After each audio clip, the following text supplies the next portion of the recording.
Assalamualaikum warahmatullahi wabarakatuh. Alhamdulillah, wassalatu wassalamu ala rasulillah. Segala puji dan puja kehadirat Allah subhanahu wa ta'ala, juga salawat dan taslim kepada Nabi besar Muhammad sallallahu alaihi wa ala alihi wa sahbihi wasallam. Saudaraku seiman, semoga seluruh amal-amal perbuatan yang pernah kita kerjakan dari amal saleh dan juga yang sedang kita kerjakan, yang akan kita kerjakan, semuanya diterima oleh Allah SWT dengan pahala yang sempurna, dan semoga tidak terkecuali dari kesalahan dan dosa kita di masa lalu dan yang akan datang, kecil ataupun besar. Semoga Allah Subhanahu wa taala maafkan dan juga Allah ganti menjadi pahala. Begitu juga dengan kedua orang tua kita dan seluruh orang-orang yang kita cintai tentunya. Dan kita berharap Allah memaafkan seluruh kesalahan muslimin dan muslimat, mukminin dan mukminat, dan juga hidup yang sudah meninggal. Juga teman-teman sekalian, kita selalu mendoakan negara kita agar menjadi negara yang aman, tentram, damai, seluruh umat Islam di bawah naungan ukhuwah Islamiyah. Semoga saja negara kita menjadi negara yang makmur, maju, dan juga menjadi contoh bagi negara-negara yang lain. Dan semoga Allah memberikan hidayah seluruh pemimpin wilayah di seluruh wilayah di negara kita ini, sampai kepada pemimpin tertingginya, agar bisa menjalankan amanah dengan baik. Dan semoga Allah balas apa yang telah mereka lakukan dari kebaikan-kebaikan dengan pahala yang melimpah, dan juga Allah maafkan kesalahannya. Dan juga semoga Allah Subhanahu wa taala menjadikan kita masyarakat yang selalu gotong royong bekerja sama, sehingga menjadi komponen atau satu komponen yang saling mendukung satu sama yang lain. Allahumma amin. Dan juga teman-teman sekalian, kita jangan lupa saudara kita dimanapun mereka berada, yang sedang tertindas, yang sedang tertimpa musibah, bencana, semoga Allah Subhanahu wa taala ringankan mereka, Allah angkat permasalahan mereka, dan juga Allah gantikan dengan hal yang lebih baik tentunya. Allahumma amin. Seperti biasa teman-teman sekalian, di hari Rabu di siang hari pukul 13.00 waktu Indonesia Barat, kita akan melanjutkan bahasan bedah buku kita Riyadhus Shalihin tulis oleh Imam Nawawi rahimahullah. Dan kita akan masuk teman-teman sekalian bab baru pada kesempatan ini, bab ke-85 tentang bab menjaga rahasia. Subhanallah, ini salah satu ciri khas seorang muslim, bagaimana mereka menjaga rahasia mereka pribadi dan juga menjaga rahasia-rahasia saudaranya muslim yang lainnya. Rahasia bukan untuk disebarluaskan, tapi rahasia justru untuk ditutupi. Kalau dia disebarluaskan, maka bukan lagi namanya rahasia. Ya. Rahasia adalah sesuatu memang yang kita tidak ingin orang lain mengetahuinya. Juga orang lain yang sedang memberitahukan kepada kita rahasianya tidak ingin juga dia atau kita, ya, setelah diberitahukan oleh dia tidak ingin kita menyebarluaskannya. Oleh karena itu teman-teman sekalian harus hati-hati sekali. Dan juga rahasia ini, walaupun orang yang sedang menceritakan kepada kita atau interaksi dengan kita tidak menyampaikan, tolong jangan disebarin ya misalnya, tetap saja kita bisa mengetahui ini rahasia atau bukan. Misal contoh, hubungan intim suami istri. Tidak boleh seseorang muslim dan muslimah menyebarluaskan hubungan tersebut, walaupun misalnya pasangannya tidak menyampaikan, karena sudah jelas rahasia, dilakukannya di tempat yang tertutup, ya hanya mereka berdua tahu, ya. Bahkan kadang-kadang kalau orang masih punya rasa malu tentunya dan punya iman, tidak mungkin dia membiarkan siapapun untuk menyaksikan dan melihat itu, ya, termasuk anak-anaknya sendiri misalnya. Pasti pintu akan dikunci, ya, bahkan sebagian orang memadamkan lampu, karena semua itu mereka tahu adalah rahasia, gitu kan. Begitu juga Anda kalau bekerja di sebuah perusahaan, tanpa perusahaan juga membahasakannya, data-data yang ada di dalam komputer Anda, ya, data-data perusahaan semuanya itu adalah rahasia perusahaan. Anda harusnya tahu adabnya. Kalau Anda keluar pun dari perusahaan tersebut, itu adalah data-data rahasia yang tidak layak Anda untuk mengkonsumsinya di luar atau menyebarluaskannya. Dan begitu seterusnya, ya, rahasia negara misalnya. Nah, ini semua tidak boleh sama sekali disebarluaskan. Ini sebuah bab khusus, ya, membahas tentang masalah tersebut. Allah Subhanahu wa taala berfirman, ini diangkat dari pertama oleh Imam Nawawi rahimahullah, wa aufu bil ahd innal ahda kana mas'ula, dalam surah Al-Isra ayat 34. Kata Allah Subhanahu wa taala, patuhilah janji itu, kesepakatan, sesungguhnya janji itu pasti akan diminta pertanggungjawabannya. Kapan kita sudah mengetahui itu adalah akad kita, ya, itu adalah sebuah rahasia, itu adalah akad.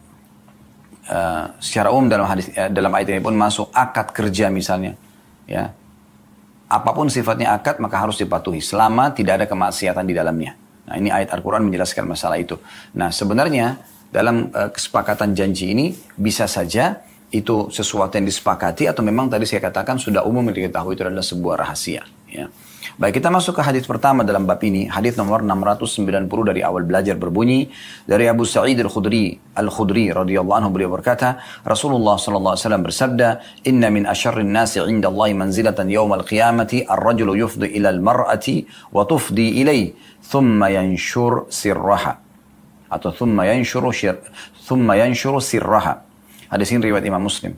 Terjemahannya, sesungguhnya di antara manusia yang paling buruk kedudukannya di sisi Allah SWT pada hari kiamat adalah seorang laki-laki atau suami yang telah mencampuri atau menggauli seorang wanita atau istrinya. Dan wanita itu pun mencampurinya, kemudian dia menyebarkan rahasianya.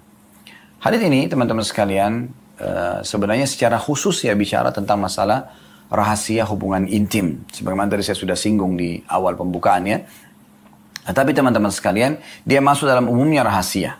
Ya. Apapun yang terjadi komunikasi, pembicaraan antara suami istri, itu sifatnya rahasia. Tidak perlu dijadikan sebagai konsumsi umum. Kecuali sifatnya itu adalah nasihat, petua, yang kira-kira bisa bermanfaat bagi orang. Tapi selain daripada ini, itu semua adalah rahasia yang harusnya dijaga tentunya. Ya, ini poin yang harus diperhatikan baik-baik. Tapi secara khusus saya katakan adalah hubungan intim, ya. Hadits ini dimasukkan oleh umumnya ulama hadits dalam bab tentang larangan seorang suami dan istri menceritakan ya apa yang telah mereka lakukan satu sama yang lain. Nah, ini poin penting ya, berhubungan dengan masalah hubungan intim itu. Ini dikuatkan dengan hadits yang lain di mana Nabi SAW pernah berkata selepas sholat subuh kepada muslimin yang hadir pada saat itu, mungkin seseorang laki-laki di antara kalian dan perempuan juga menceritakan apa yang mereka lakukan dalam hubungan biologis. Maka Asma binti Yazid radhiyallahu anha mengatakan, benar ya Rasulullah, para laki-laki dan perempuan di Madinah melakukan itu. Ya, baik itu mereka berbangga-bangga atau mereka menjelekkan. Ya. Ada yang bangga, oh istri saya begini, oh suami saya begini. Atau mungkin dia menjelekkan, suami saya atau istri saya tidak memuaskan. Contoh. Maka kata Nabi SAW, jangan kalian lakukan itu. Karena perumpamaannya seperti syaitan laki-laki ketemu dengan syaitan perempuan di jalan, lalu kemudian mereka interaksi biologi sementara semua orang melihatnya. Ya. Anda sedang bersama dengan pasangan Anda atau sudah tidak bersama lagi karena perceraian misalnya, tetap itu rahasia Anda berdua atau rahasia kalian berdua. Tidak boleh sama sekali untuk diekspos dan diceritakan. Anda pun misalnya bercerai atau pasangan Anda meninggal dunia, lalu Anda menikah lagi, Anda tidak boleh membahasakan dulu pasangan saya itu begini dan begitu. Tidak perlu. Apa yang Anda harapkan dari pasangan Anda sekarang, Anda tinggal bahasakan baik-baik dengan dia. Dan insya Allah mudah-mudahan dengan niat yang ikhlas, dengan bahasa yang santun, akan lebih mudah membuat kebutuhan Anda terpenuhi. Nah, ini poin yang perlu digarisbawahi. Baik teman-teman sekalian. Hadits ini memberikan gambaran dan pelajaran kepada kita. Yang pertama adalah tentang ya, haramnya hukumnya seorang suami ataupun seorang istri menceritakan rahasia ranjang mereka. Ya. Karena di sini dikatakan inna min asyarrin nasi 'indallahi manzilatan yaumil qiyamah. Ini kan ancaman. Sesungguhnya orang yang paling buruk kedudukannya di sisi Allah SWT pada hari kiamat adalah ini. Suami dan istri yang sudah saling bercampur, sudah melakukan interaksi biologis, lalu mereka menyebarkan rahasia ranjang tersebut. Nah, ini poin yang perlu digarisbawahi. Walaupun itu sifatnya kelebihan ya. Walaupun sifatnya kelebihan. Ada efek-efek negatif. Kalau seandainya seorang suami, Allah Subhanahu wa Ta'ala karunia dia istri yang sangat memuaskan dia, ya, dengan gerakannya, dengan suaranya, dengan rayuannya, ya, dan segala macam. Kemudian dia dengan bangganya cerita dengan teman-temannya, istriku itu begini dan begitu. Anggaplah di depan dia ada 4-5 orang laki-laki teman-teman dia, yang mungkin salah satu di antara mereka atau semuanya bahkan istri mereka tidak lakukan itu. Ini banyak sekali efek sosialnya. Efeknya secara kejiwaan juga besar sekali. Dia akan merasa, oh kok istri saya tidak buat ini? Kemudian bisa saja dia bicara sama istrinya. Itu istrinya si fulan melakukan begini dan begitu. Mungkin istrinya tidak bisa terima itu. Kok bisa kamu dengar rahasia orang misalnya? Atau mungkin saya adalah saya bukan dia, misal contoh. Kan terjadi pertengkaran yang tidak diharapkan ya. Atau misalnya, dia berpikir negatif dan digoda oleh syaitan untuk mengganggu istri si pencerita ini. Dan berbahaya sekali karena ungkapan-ungkapan sampai ke lengkukan badan digambarkan seakan-akan semua orang yang sedang diajak bicara di depannya ini melihat dengan mata secara langsung gitu ya. Dan diceritakan lengkukannya, diceritakan rambutnya, diceritakan bajunya, diceritakan lengannya, diceritakan pahanya dan seterusnya. Ya. Maka ini bahaya sekali karena ini kan rahasia luar biasa. Mungkin sang istri dengan niat baiknya ingin menunjukkan semua itu agar suaminya menikmatinya. Bukan untuk diekspos keluar sana. Maka tentu saja nanti laki-laki hidung-hidung belang ini akan bisa menggunakan ya dan mengemas bahasa-bahasa itu seakan-akan mengetahui rahasia si wanita ini. Dan akhirnya terbuka pintu-pintu syaitan dan terjadi perselingkuhan misalnya. Bahkan lebih jauh daripada itu bisa terjadi pemerkosaan. Dan ini bahaya sekali. Betul juga sebaliknya, kalau kita beri contoh, kalau seorang wanita, Allah karuniai dia seorang suami yang sangat memuaskan dia. Masya Allah, semuanya dia puas dari sisi biologis. Sampai dia betul-betul ya udah tidak bisa mengucapkan dengan kata-kata, karena suaminya selalu ya memuaskan dia dari semua sisi yang dia harapkan. Kelembutannya, ya, gerakannya, harumnya, dan seterusnya. Maka dia pun menceritakan pada 4-5 orang teman-teman wanitanya.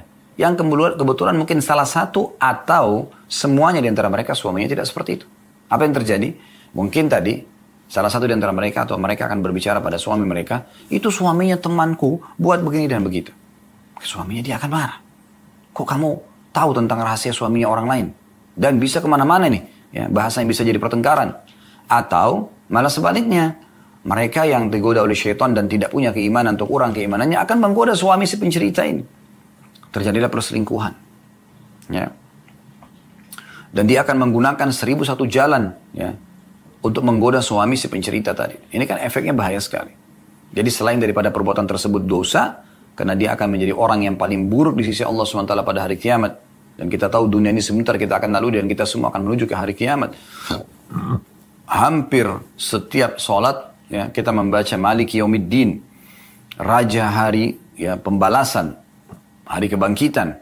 Rukun iman kita yang kelima kita yakin ada hari kiamat. Dan hari kiamat orang berharap selamat masuk ke surga karena tidak ada tempat lain. Dan selamat dari api neraka. Surga kenikmatan abadi atau neraka siksaan abadi. Semoga Allah jadikan kita penghuni surga insya Allah tanpa hisab firdaus yang tertinggi. Dan semoga Allah selamatkan kita dari api neraka. Allahumma amin. Ya.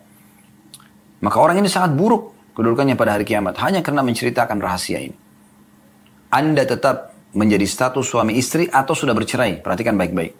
Tetap menjadi rahasia Anda berdua. Selesai. Jangan pernah terukir atau keluar ya, gambaran tentang masalah hubungan biologis Anda itu. Ini poin penting sekali untuk digarisbawahi ya.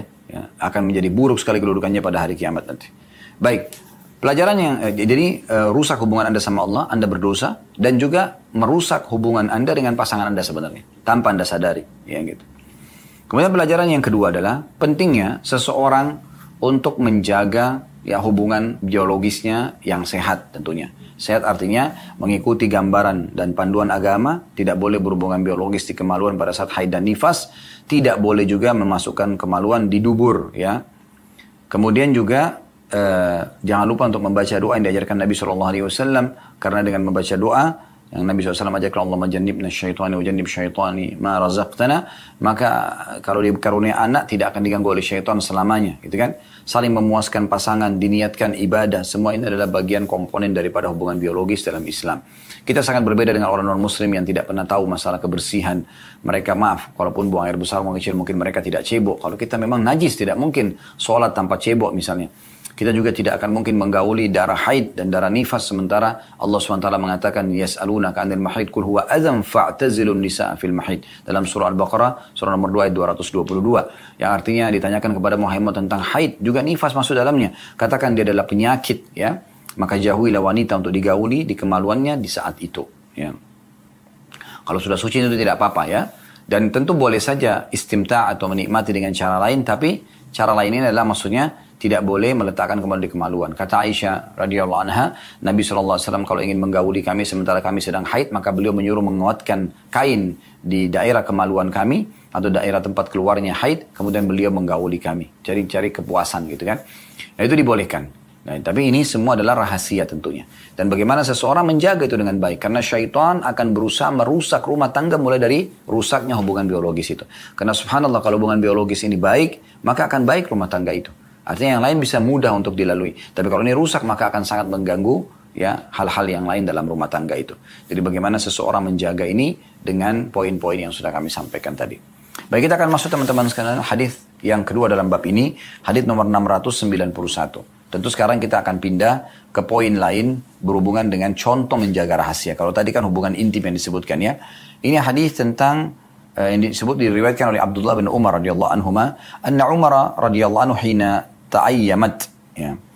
بنته حفصة قال لقيت عثمان بن عفان رضي الله عنه فأردت عليه حفصة فقلت إن شئت أنكحتك حفصة بنت عمر قال سأنظر في أمري فلبثت ليالي ثم لقيني فقال قد بدا لي ألا أتزوج يوم هذا فلقيت أبا بكر رضي الله عنه فقلت إن شئت أنكحتك حفصة بنت عمر فصمت أبو بكر رضي الله عنه فلم يرجع إلي شيئا فكنت عليه أوجد مني على عثمان فلبث ليالي حتى خطبها النبي صلى الله عليه وسلم فأنكحتها إياه فلقيني أبو بكر فقال لعلك وجدت علي حين أردت علي حفصة فلم أرجع إليك شيئا فقلت نعم قال فإنه لم يمنعني أن أرجع إليك فيما أردت علي إلا أني قد كنت علمت أن النبي صلى الله عليه وسلم ذكرها فلم أكن لأبشي سر رسول الله صلى الله عليه وسلم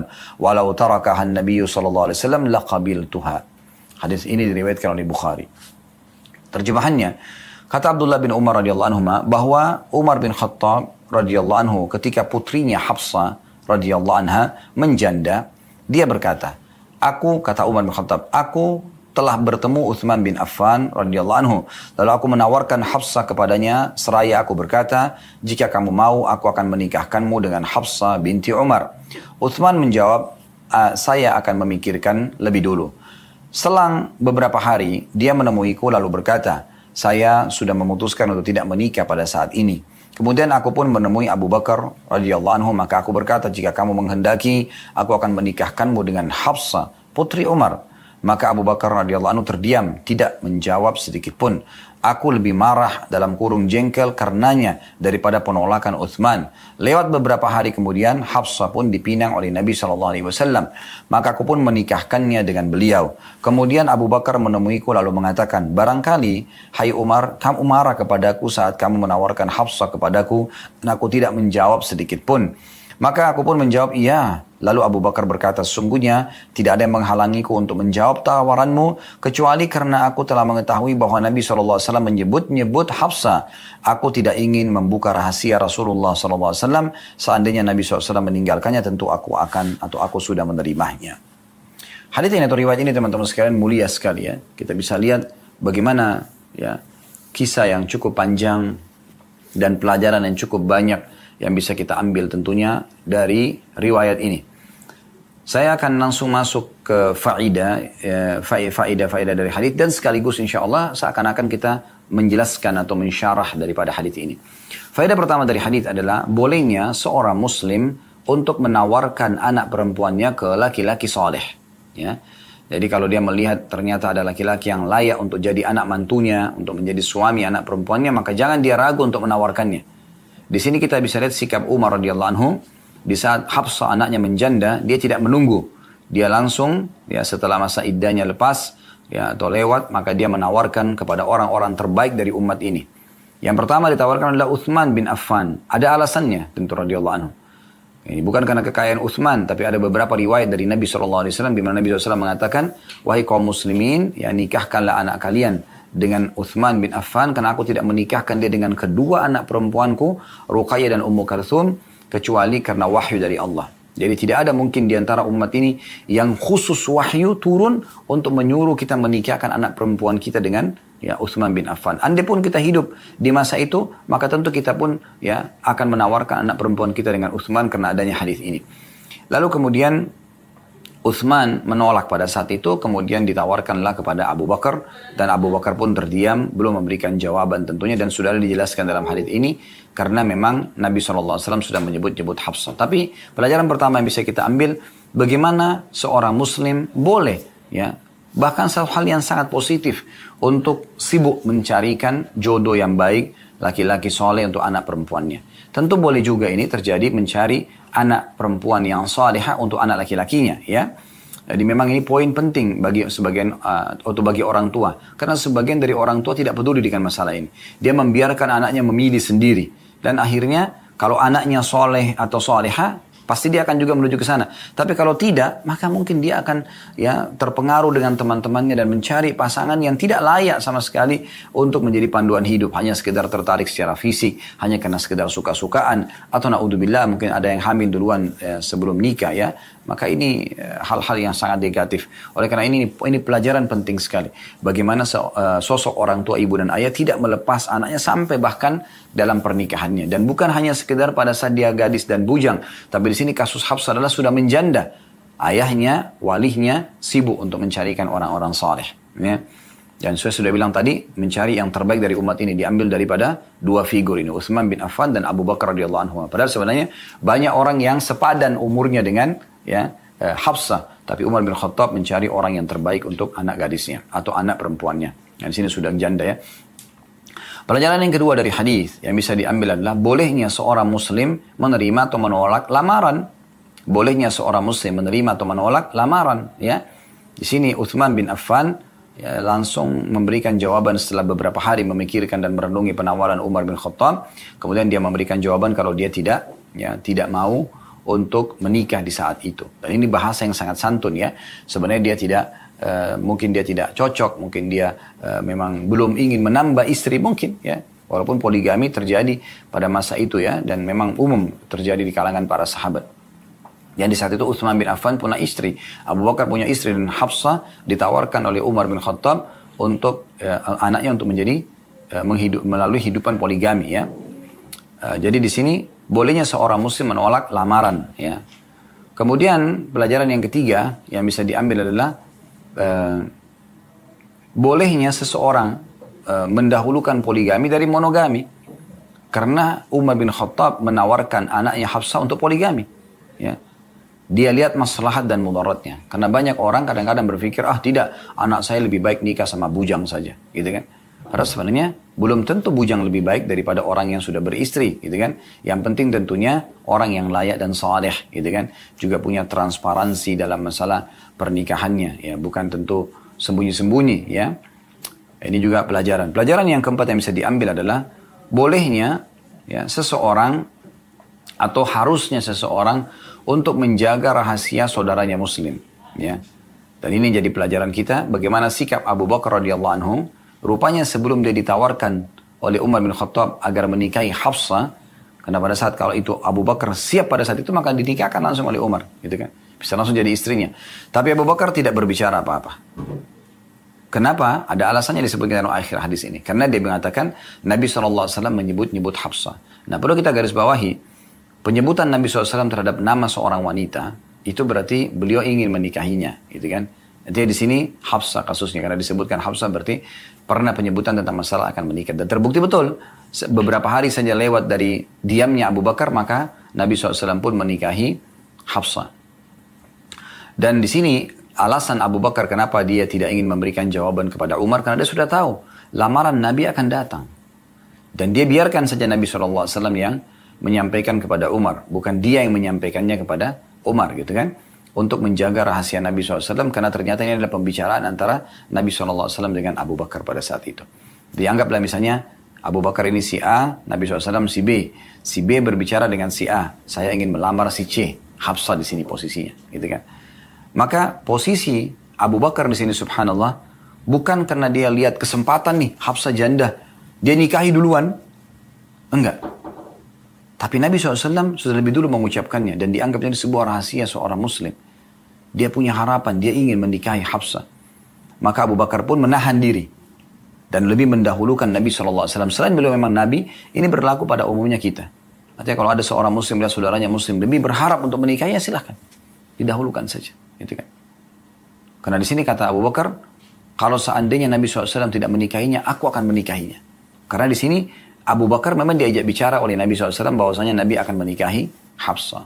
Nah ini juga dianggap rahasia oleh Abu Bakar. Ini luar biasa ini, ya. Karena memang Nabi berbicara hanya dengan Abu Bakar tentang akan melamar Hafsah. Jadi bukan malah menunggangi keadaan dan kesempatan ini justru untuk ya menikahi Hafsah. Padahal sebenarnya Umar memang sedang menawarkan kepada Abu Bakar. Ya. Tentu memang di sini karena Nabi SAW posisinya sangat mulia ya. Tapi kita pun mungkin kalau sedang berhadapan dengan hal yang sama dengan Abu Bakar, kita pasti akan dahulukan Nabi SAW. Bahkan anak-anak kita pun kita akan nikahkan dengan Nabi SAW. Tetapi yang pelajaran bisa kita ambil, selain Nabi SAW, kalau ada seorang muslim dan saudaranya muslim mengatakan, saya ingin melamar si fulan, itu dia punya, anaknya si fulan misalnya, dia punya anak gadis, saya dengar anaknya soleha, anaknya begini dan begitu, saya rasa cocok. Si A bicara sama si B dengan ini, si B nggak boleh menunggangi keadaan di sini, karena ini sudah rahasia, dia sudah bicara. Lalu kemudian karena dia tahu, oh kesana punya kelebihan, dia lamar duluan. Enggak, dia berikan kesempatan saudaranya muslim, karena ini seakan-akan sebuah rahasia. Gitu kan. Dan dia boleh saja melamar kalau memang saudaranya ini batal. Ya, Allahu a'lam. Baik teman-teman sekalian, kita melanjutkan 2 buah hadis yang tersisa dalam bab ke-85 ini, masalah menjaga rahasia. Dan kita akan langsung bacakan saja hadis ketiga dalam bab ini dan urutan 692 dari awal belajar. Ya. Yang berbunyi dari Aisyah radhiyallahu anha. Beliau berkata, "Kunna azwajun Nabi sallallahu alaihi wasallam 'indahu fa'aqbalat Fatimah radhiyallahu anha tamshi ma tukhti'u mishyatuha min mishyati Rasulillah sallallahu alaihi wasallam syai'a."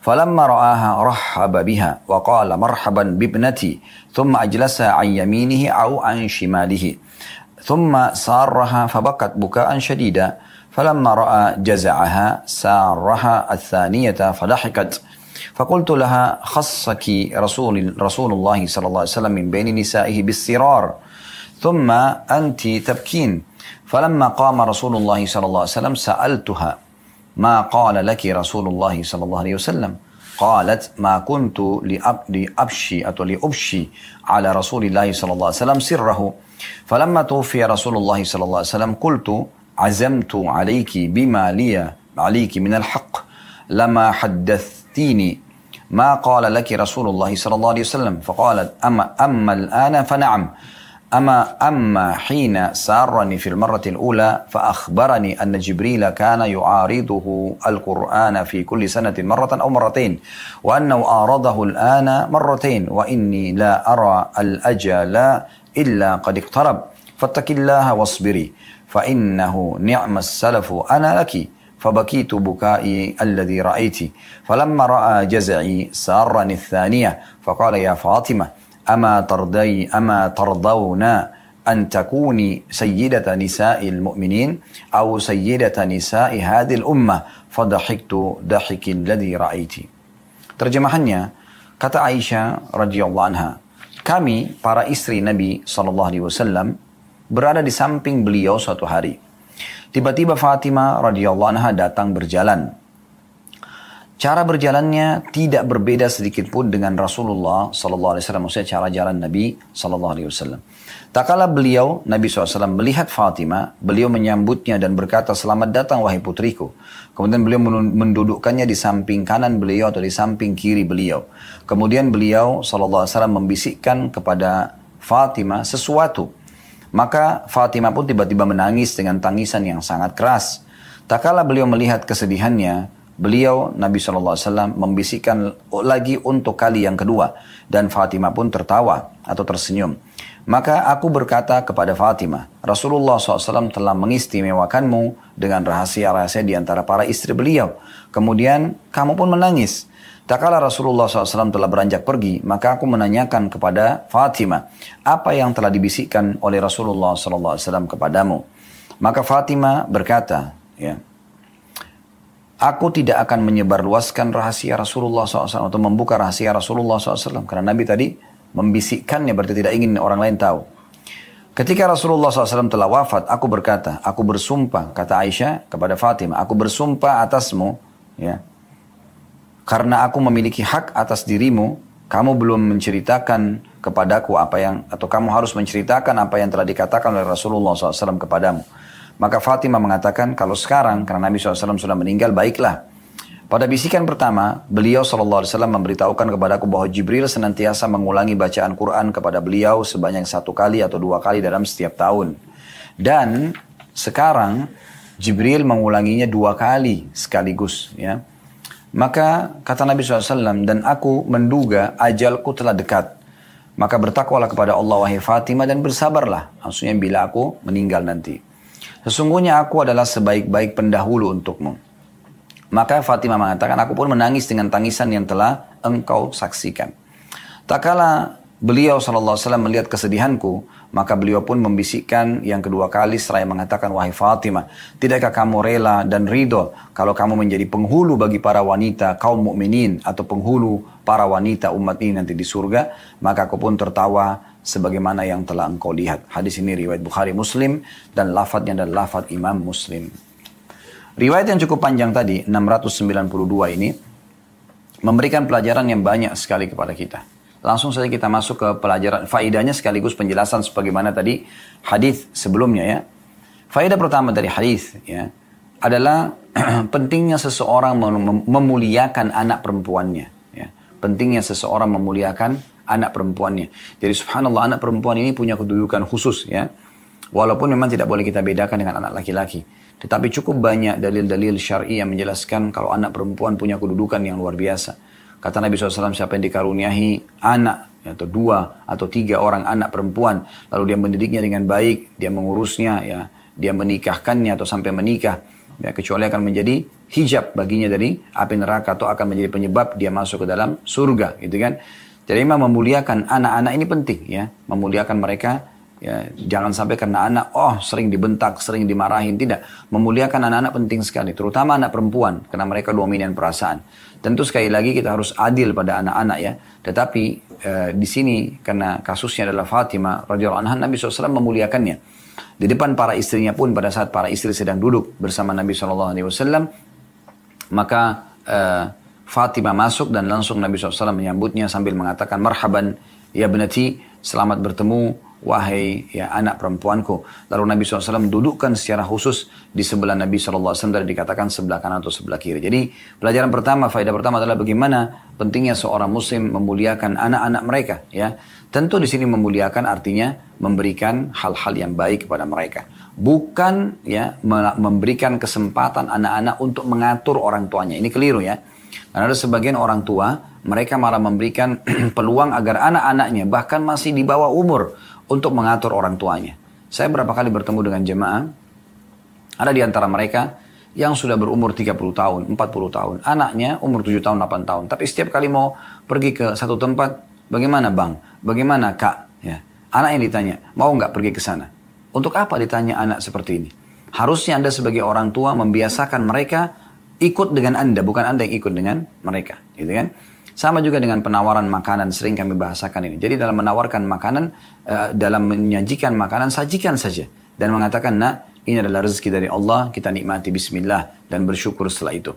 Biasakan pola itu ada. Kalau kapan Anda selalu menawarkan, mau makan apa, akhirnya nanti makanan-makanan yang Anda tawarkan ini, kapan tidak bisa Anda siapkan, mereka akan kecewa pada Anda. Dan ini awal pintu kedurhakaan, tanda kutip di sini. Harusnya jangan, dihindari. Begitu juga dengan pakaian, berikan mereka pakaian. Dan biasakan mereka selalu menerima pakaian yang sudah Anda siapkan untuk mereka. Nah ini poin penting sekali ya dalam pendidikan anak. Dan tentu sambil kita muliakan mereka, maksudnya kita berikan makanan yang terbaik, minuman yang terbaik, pakaian yang terbaik, tempat tinggal yang terbaik, ya, panduan hidup, nasihat-nasihat yang baik, lembaga pendidikan yang baik, ya, fasilitas yang umum yang digunakan, kamar tidur, ranjang, lemari, baju dan seterusnya, semua kita berikan yang terbaik dengan niat untuk memuliakan anak-anak kita, itu dibolehkan. Nah ini faedah yang bisa diambil dari hadis ya. Faedah yang pertama itu memuliakan anak-anak, terutama anak perempuan di sini ya. Kemudian yang kedua yang bisa diambil faedah dari hadis adalah bolehnya ya, dalam kehidupan poligami seseorang laki-laki untuk mengumpulkan para istrinya, walaupun tidak setiap saat gitu kan. Di sini ya Aisyah mengatakan di awal riwayat, kami para istri Nabi satu hari pernah duduk di sekitar Nabi SAW atau bersama beliau. Perhatikan riwayatnya begitu kan. Kunna azwajun Nabi SAW indahu. Kami para istri Nabi satu hari pernah berada di sisi beliau semuanya bersama-sama. Ya, kebersamaan ini penting tentunya, tapi tidak setiap saat. Tapi ada waktu-waktu di mana mereka mungkin bisa bertemu ya, di saat Anda lihat maslahatnya ada di situ. Nah, pelajaran yang ketiga yang bisa diambil dari hadis adalah tentang bagaimana bolehnya seseorang menyampaikan rahasia kepada orang lain tanpa memberitahukan kepada orang yang lain juga. Misalnya di sini Nabi SAW beritahukan kepada Fatimah dan tidak memberitahukan pada istri-istri beliau. Ya, berarti tidak semua harus disampaikan pada istri. Kalau memang dianggap itu adalah rahasia yang khusus buat anak-anak saja, itu boleh saja, gitu kan? Itu boleh saja karena di sini Nabi SAW berikan contoh masalah itu. Sebenarnya beliau bisa saja menyampaikan kepada istri-istrinya juga semuanya, gitu kan. Tapi mungkin Nabi SAW tidak ingin para istrinya sedih, ya, karena mengetahui sudah dekatnya ajal beliau. Ya. Maka beliau hanya sampaikan kepada Fatimah, cukup, gitu kan. Dan ini menandakan memang ada kedudukan khusus bagi Fatimah radhiyallahu anha, ya. Ini pelajaran yang ketiga. Pelajaran yang keempat yang bisa diambil adalah kedudukan Fatimah radhiyallahu anha, ya, di antara para anak-anak Nabi SAW yang lain. Ada Zainab, ada Ummu Kalthum, ada Ruqayyah, yang wanita-wanita yang sempat hidup, ya, sampai dewasa. Kalau yang laki-laki Al-Qasim, Abdullah dan Ibrahim meninggal pada saat mereka masih kecil, ya, masih belasan bulan gitu, ya.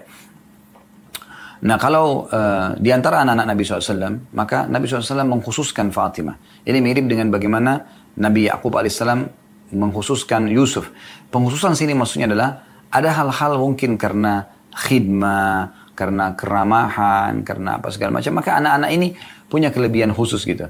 Maka Nabi SAW menyampaikan kepada Fatimah hal ini dan tidak menyampaikan pada istri beliau. Padahal sebenarnya bisa saja disampaikan mumpung kumpul semua, ya, langsung disampaikan. Jadi sini dibisikkan khusus kepada Fatimah karena alasan banyak itu. Di antaranya mungkin karena agar Nabi SAW, ya, ingin menunjukkan tentang hukum bolehnya menyampaikan rahasia begini dengan anak, juga supaya mungkin para ummahatil mukminin tidak bersedih, ya, karena mengetahui Nabi SAW sudah dekat ajalnya, kedudukannya Fatimah sendiri secara pribadi untuk ditunjukkan tentunya, dan seterusnya. Pelajaran kelima dari hadis yang bisa diambil adalah pentingnya menjaga rahasia, dan ini yang menjadi saksi bahasan kita. Bagaimana Fatimah radhiyallahu anha pada saat mengetahui Nabi SAW membisikkan kepada beliau, berarti menandakan rahasia. Datang Aisyah bertanya langsung setelah Nabi SAW berdiri, apa yang Nabi bisikkan? Dia mengatakan, saya tidak akan membuka apa yang Nabi sudah rahasiakan. Perhatikan sangat pekah bagaimana Fatimah Al-Batul radhiyallahu anha, ya, yang benar-benar, ini julukan beliau Al-Batul, ya, orang yang luar biasa, sangat dekat dengan Allah SWT, dekat dengan Nabi SAW. Fatimah radhiyallahu anha langsung mengatakan, saya tidak akan mungkin menyampaikan rahasia Nabi SAW. Karena kalau Nabi ini bukan rahasia kan, pasti Nabi sudah sampaikan. Sementara di situ hanya ada istri-istri Nabi dan anaknya saja satu orang, Fatimah. Ya, jadi harusnya Nabi sudah sampaikan, tapi karena Nabi tidak sampaikan, dibisikkan berarti rahasia. Coba bayangkan. Ya.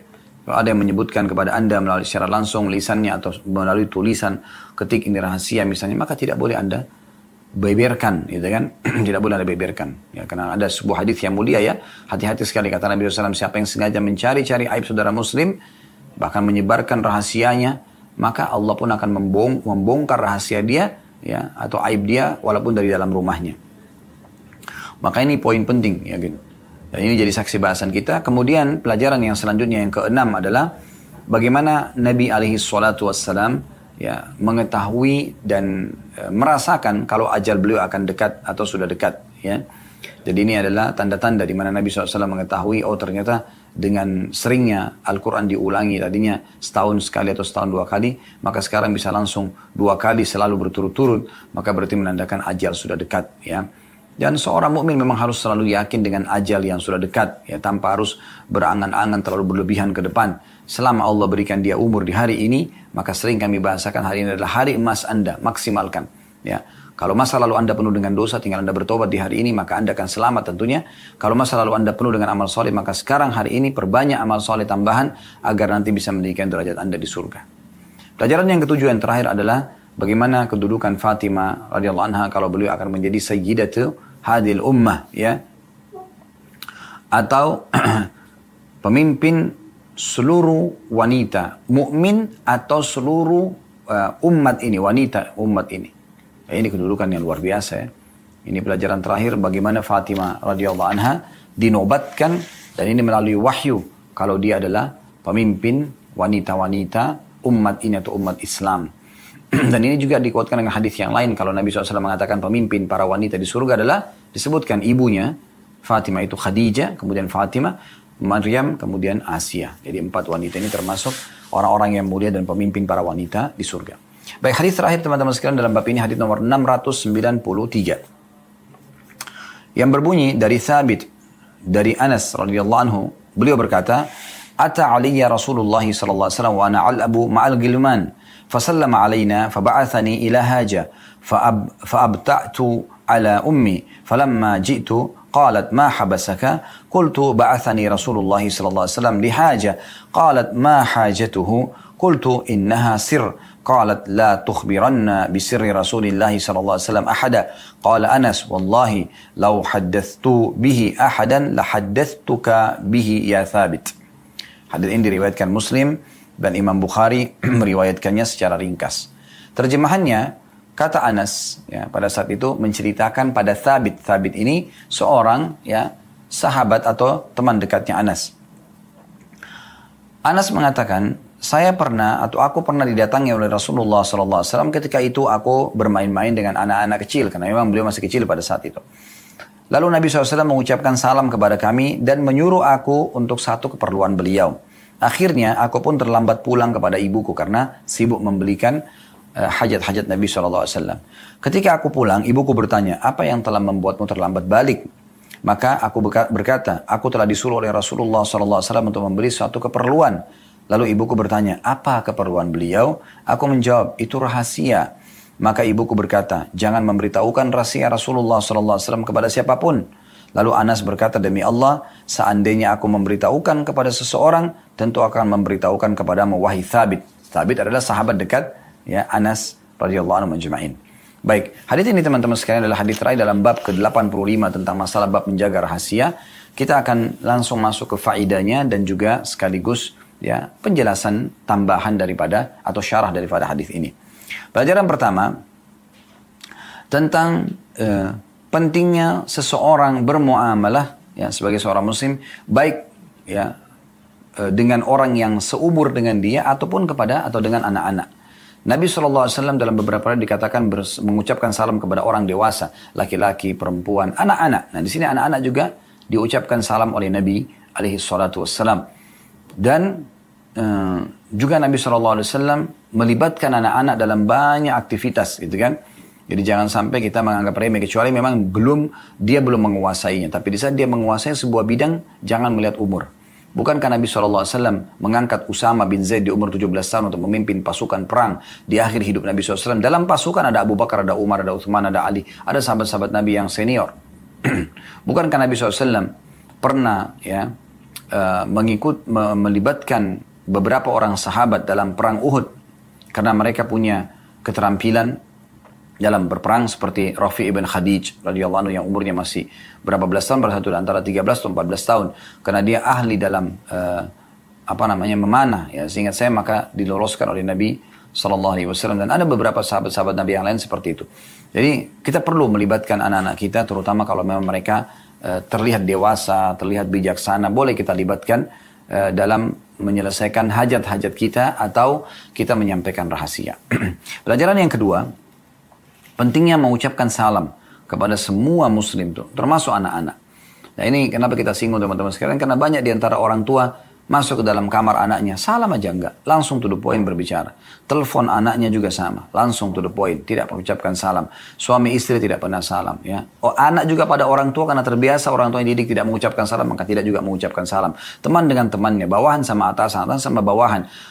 Bahkan di tempat umum itu kayaknya sesuatu yang sangat jauh untuk diamalkan sunnah Nabi SAW.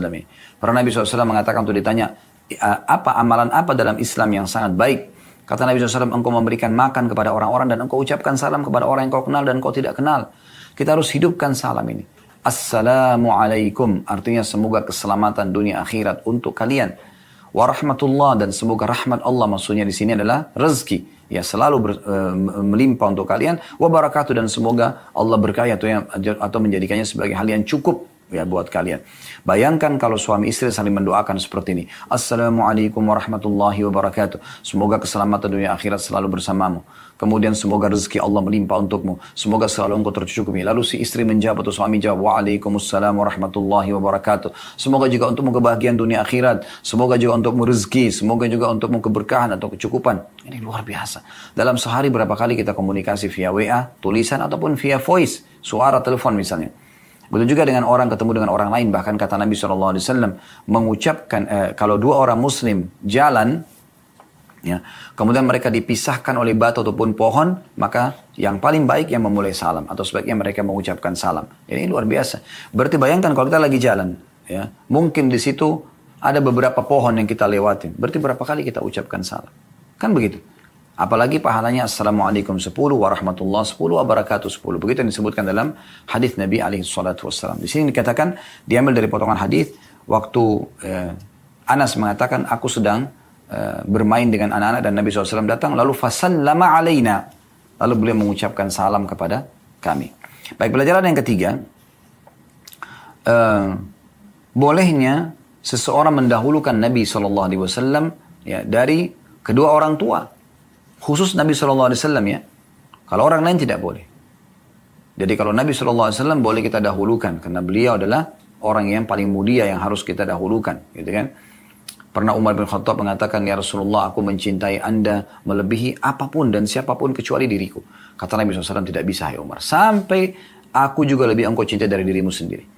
Maka Umar sedikit merenung, lalu kemudian beliau mengatakan, sekarang ya Rasulullah, aku mencintai anda melebihi diriku sendiri. Maksudnya apapun yang anda perintahkan, walaupun aku tidak suka, aku akan terima. Apa yang anda larang, walaupun aku suka, aku akan tinggalkan. Ya, maka kata Nabi SAW, sekarang hai Umar. Maksudnya sekarang baru imanmu itu bisa sempurna. Ya. Di sini bagaimana Anas bin Malik telat kembali ke ibunya. Lalu kemudian, dan itu dikarenakan dia menyelesaikan hajat Nabi alaihi salatu wassalam.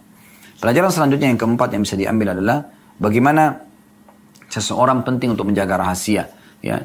Dan di sini diambil pelajaran bagaimana imannya juga, ya.